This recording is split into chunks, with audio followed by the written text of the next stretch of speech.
जिवंत देव, जो पवित्र प्रभू येशू ख्रिस्ताच्या नावाला धन्यवाद देऊ। पौलाचे कॉरिंथीयर दुसरे पत्र पहिला अध्याय 12 वचनापासून मी आपल्यासाठी वाचतो। पौलाचे शुद्ध हेतू, आम्हाला अभिमान बाळगण्याचे कारण म्हणजे आमच्या सद्विवेक बुद्धीची साक्ष ही आहे की दैहिक ज्ञानाने नव्हे तर देवाच्या कृपेने आम्ही जगात व विशेष करून तुम्हाबरोबर देवाने दिलेल्या पवित्रतेने व सात्विकपणाने वागलो।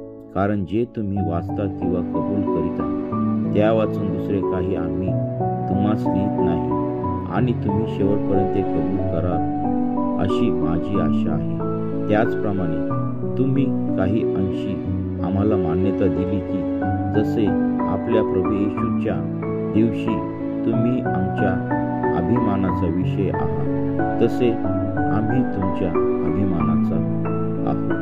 वाचलेले वचन दे बापा आशीर्वाद।